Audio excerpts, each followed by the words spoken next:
So today I'm going to talk about balancing the throat chakra for those of you who have dealt with unstable or unhealthy empathy, which is getting hijacked by the environment, overly concerned with the other, disappearing, losing yourself in the other, in the environment,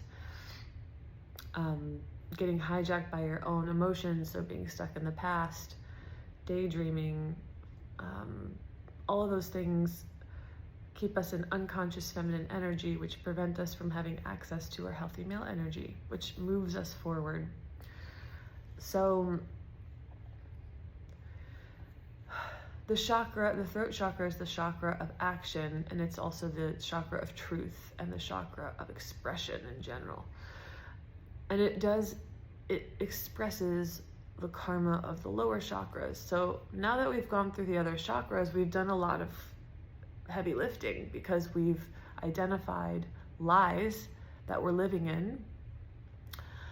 Like I have no value, like I don't belong here, like I can't handle pain, I can't handle discomfort. And so now we're much more aligned to be able to take actions from our heart, right? From our soul. But there's a couple of other ideas that I wanted to address that I see arising in the throat, which one of them is believing that you're behind, which I kind of talked about in the heart chakra. Believing that you are behind, that you're slow. And this potentially is a very painful wound. And like in my life, I avoided it by pushing myself to physical extremes. I remember being in a hospital getting treated for cancer, and I pulled the IV out of my arm, and I was like, I'm done with this place. I have like a Joan of Arc spirit, so that's partly my spirit, but it was also like a really intense fear of slowing down, because I don't want to experience the pain that I'm going to be left behind or that I'm too slow. And I pushed my body to physical extremes for years.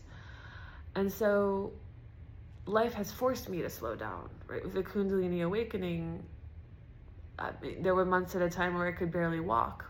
And I've discovered that in these still places, that's where the most happens. It's like when a caterpillar becomes a butterfly, there's a reason why it's in a cocoon. It's because if something were to touch it, like it could not complete its mutation. So we have to look at this, scan our consciousness, like, how do you believe that you're too slow? How is that showing up? Are you comparing yourself to people? Is your consciousness projecting this wound onto the screen of life by comparing other people to you and showing you that it hurts you when you perceive like, oh, those people have reached milestones that I haven't figured out yet? Whether it's a business milestone of how to, have a certain amount of success, or a financial milestone of being sovereign, or a family milestone, having kids. It can be really painful if we stay stuck in this idea that we're behind. And it dams up the throat chakra. So to correct this, we say, and mean it, like, my life, the way that it has unfolded, has been perfect, at a perfect pace. And I have reverence and respect for my life. And we have to, in the throat chakra, because when we're defensive, when we're believing that we're behind or that we're broken, we can justify, defend, and over-explain. So if you're justifying, defending, and over-explaining yourself, that you're in that wound. And remember, we want to be conscious of pain, so that's all a distraction from the pain. The pain is like, whoa, part of me does believe that there's something wrong with me. That's what I have to correct. There's nothing wrong with you. Nothing has gone wrong. Nothing is late. You are the perfect place. You are an eternal being. Your life is not about your birthday and the day you die.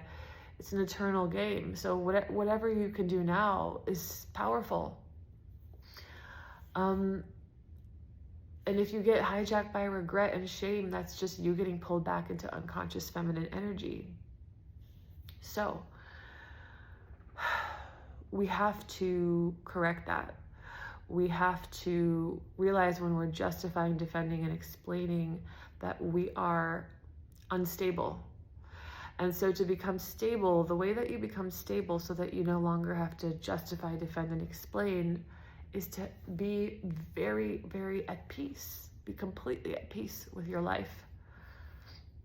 That can be hard if you live with someone that you depend on, like financially. Like, let's say you live with someone, a parent, husband, whatever, and you rely on them in some way, but they don't understand your life. Maybe you've had a spiritual awakening. Maybe you've taken a long time to heal your body.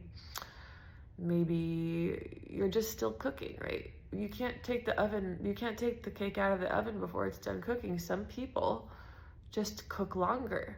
I have a gene key in my Gene Keys profile where the line is called time and space, which means the peak of the career of those people that have that energy peaks in their 40s, which I'm in my 30s. So, okay, not that I needed that validation, but like there's just a fact that some of us cook longer. Okay, we have to be at peace with that. So I challenge you, if you have someone in your life that you depend on, that you feel you have to explain yourself to, I want you to think of your real challenge that you're being asked is to be at peace with yourself, be so at peace with myself that I can let the person in my life know in a very kind way, like, look, this is who I am. I've always done my best and I do have desires, but I am where I am and I'm doing the best that I can, and take it or leave it. Like, we're afraid that we'll lose something, that we'll lose a comfort, that we'll lose a security, that we'll lose support. But really what we're being asked to do on the soul level is to communicate our peace and non-judgment of ourselves. And it's you might be surprised that people respond in they reflect back to you that peace. They might not completely understand or agree with you, but they might feel it. Like, okay, I feel that. So another big part of the throat chakra is saying no. And if you have a people-pleasing tendencies or the tend to disappear in other people's desires, like you essentially, and by the way, we disappear in environments and in other people's desires because of deeper things that I've talked about in the other chakras. The fear of failure, the fear of being uncomfortable, because if I say no to someone, I'd have to actually experience their reaction and I can't handle that. These are all things that I addressed in the other chakras. We're afraid of discomfort and pain. We don't want to rock the boat and we don't want to hurt people's feelings, but a lot of times that has more to do with we don't want to make ourselves uncomfortable. But I mean, you could stay in a relationship for decades simply because you don't want to hurt someone's feelings. But the thing is that, like, if you have a desire is a nuclear energy current, like nuclear. Like, so if you have a desire for a relationship with physical, emotional, intellectual, and spiritual compatibility, but your partner that you have now doesn't meet those requirements, that's really part of your clear desire. Eventually the soul will win. Okay, so either like it will corrode your relationship, it might inspire you to change, to transform the relationship, but a lot of times people who I'm talking to, their challenge is to be honest with themselves. Like, okay, this doesn't work for me. This isn't me. This does not reflect my true desires. The challenge for you is to acknowledge the truth, then to take action based on that truth, and to deal with all the uncertainty and discomfort that comes with your truth. The pain and uncertainty that comes with your truth is about a bajillion times more satisfying to deal with that than staying small and staying where you are in a place that you know doesn't work for you. So we have to also realize that we tend to, again, lose our voice and be overpowered by other people's voices.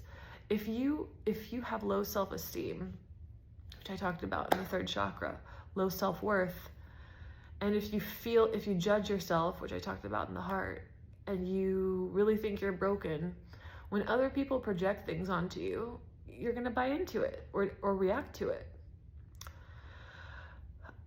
I've had people in my life, one really outrageous case of this, a person who is a very controlling person who, when they realize that they can't control me and I wasn't under their spell anymore, so to speak, the lengths that they went to try to paint me in a certain way or smear me or, in a sense, destroy me was like outrageous. And I remember witnessing this because I saw it live, and I felt so at peace. I was like, wow, this is a really interesting moment for me because I know exactly who I am. I know who I am. I know that I live in my heart. I know I mean well. I'm at peace with myself and I know my truth, and that's unshakable. Truth is a lot louder than noise. And I've had to do this a couple times in different ways in my life where somebody very overpowering or very powerful in certain ways, very charming, manipulative, tries to overpower me, and I've had to practice being so clear and still in my truth and stable. That's what creates stability. An unstable empath floats around in the wind like a flag blowing in the wind.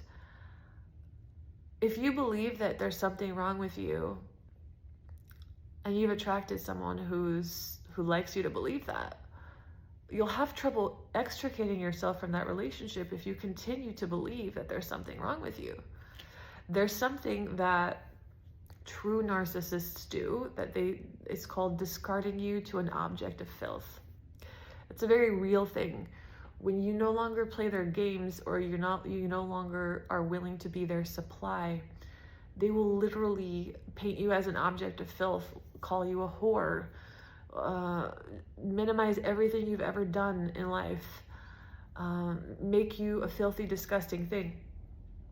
If any of that bothers you, the healing that you have to do is like, wait a minute, what part of me agrees with this person?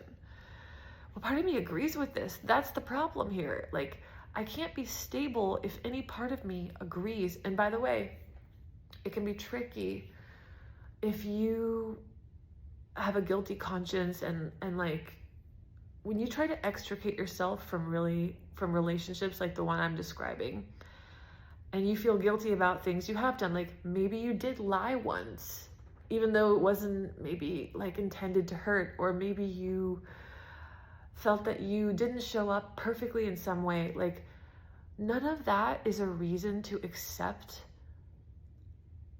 these projections that you're a filthy human being.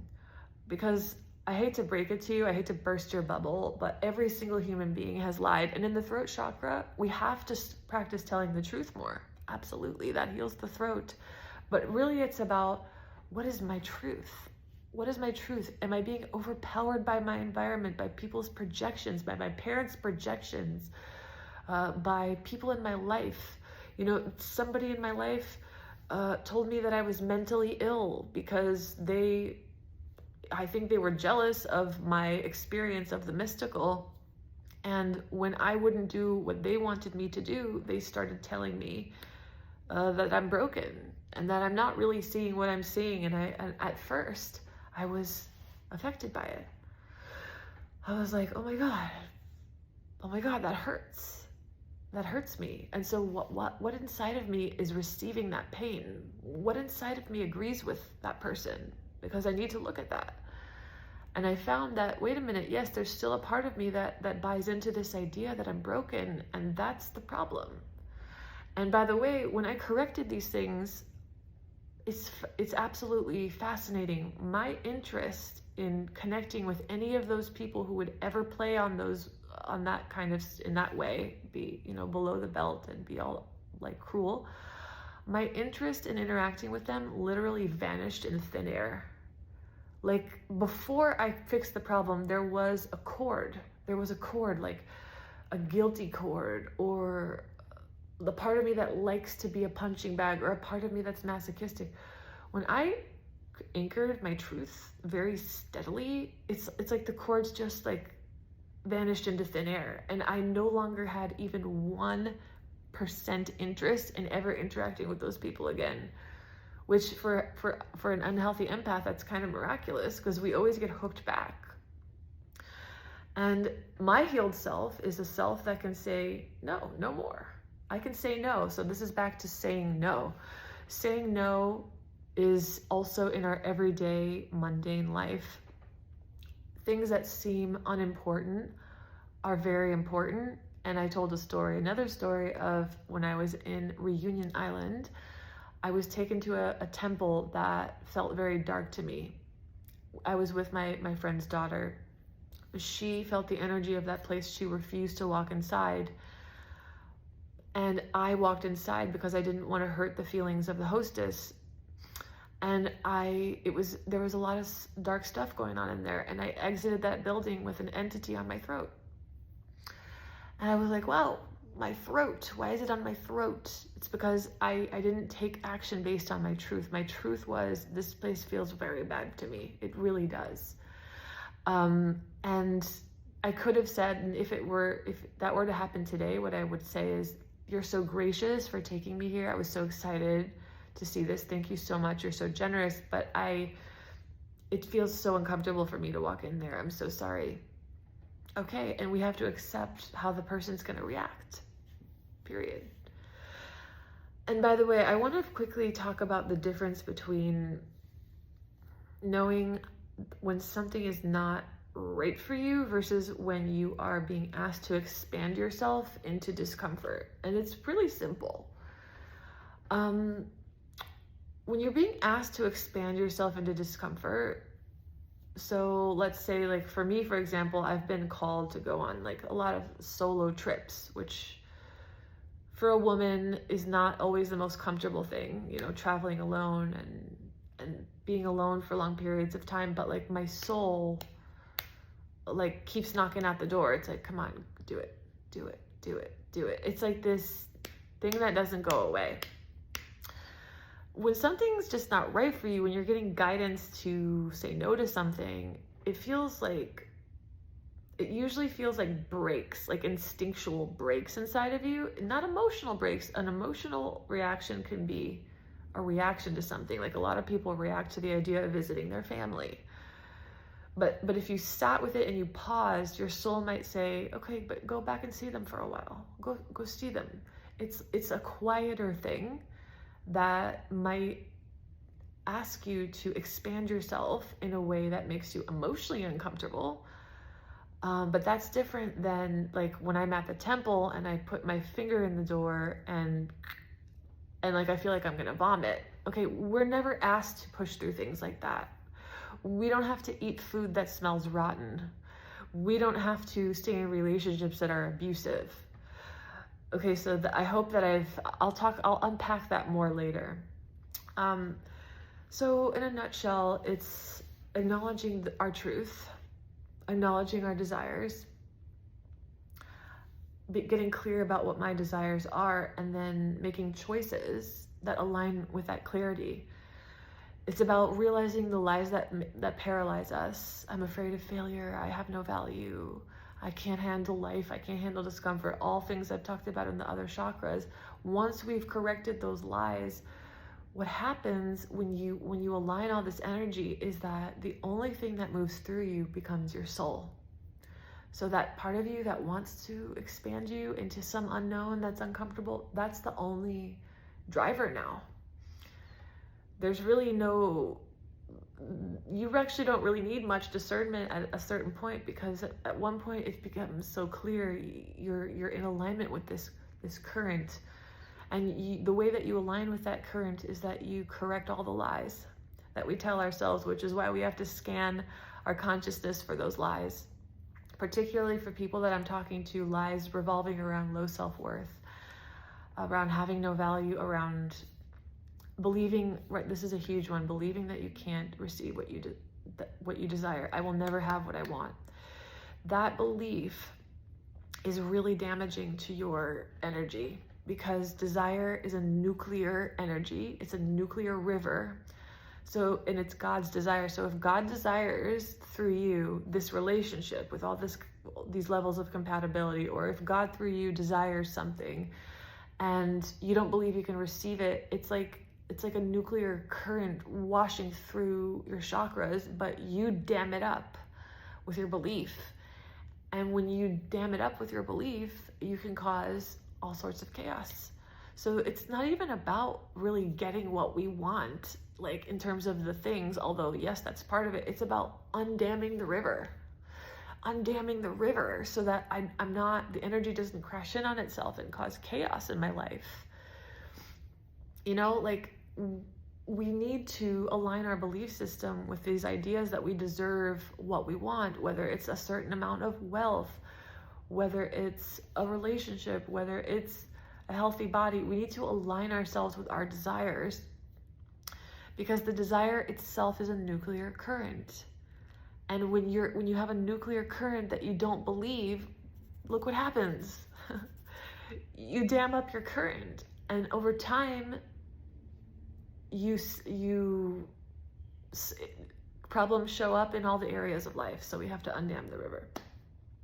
Remember, you are not behind. You are not too slow. You are perfect. Continuing to believe that you're too slow, I want you to catch yourself comparing yourself to other people. Just interrupt it. No, you're not too slow. You're exactly where you need to be. You're in the perfect place to align yourself now. You're an eternal being. You can't think of yourself as someone who lives a certain amount of years. You're an eternal being. Whoa, you have an opportunity now to wake up your male energy and align yourself. Boom, that's amazing. You are not behind. And when you truly are at peace with that, you feel no need whatsoever to explain, justify, or defend. Yes, you want to catch yourself defending, explaining, and justifying, but that's the symptom of the problem. The problem is that I'm not at peace with myself. So that's the work. So I hope this was helpful, and I hope you have a beautiful day.